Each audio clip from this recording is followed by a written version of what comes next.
এটা এত বড়, ব্যথা পাবো তো। চুপ। ছাড়ো। আর কত করবে? বিয়ে করেছি কি ছাড়ার জন্য? ছি, তুমি এত খারাপ। কিসের খারাপ? আমি তো জামাই, ভুলে যাস না। সব অধিকার আছে আমার।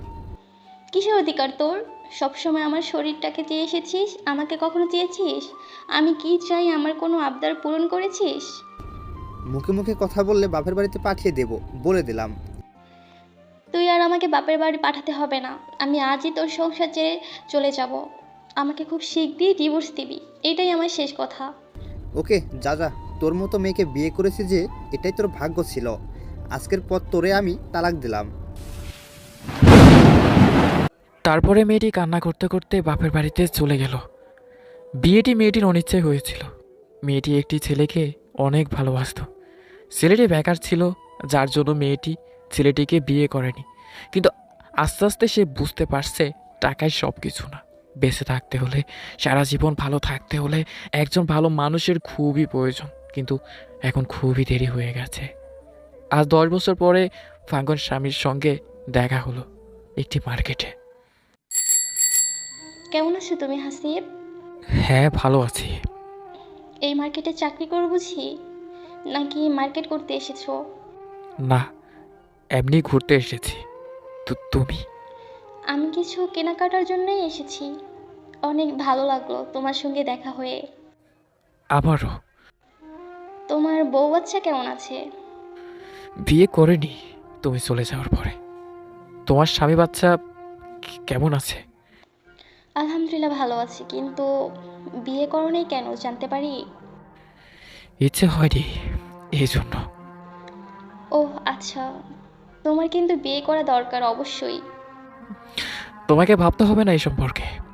যদি কখনো কাউকে দরকার হয় তখন দেখা যাবে। শোনো, নিজের যত্ন নিও। দরকার কি বলো?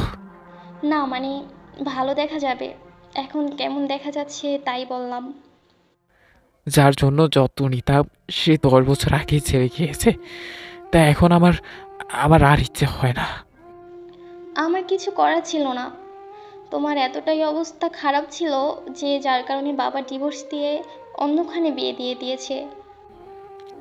এক হাতে কখনো তালি বাজে না রে। ইচ্ছে তোমারও ছিল। বাদ দাও না এসব কথা। হ্যাঁ, বাদ দিলাম। ভালো থাকিও। দোষটা আমারই ছিল, তোমাকে ছেড়ে যাওয়া। আচ্ছা বলো তো, টাকা বড় না সম্মান বড়? অবশ্যই সম্মান বড়। তোমার ধারণা ভুল।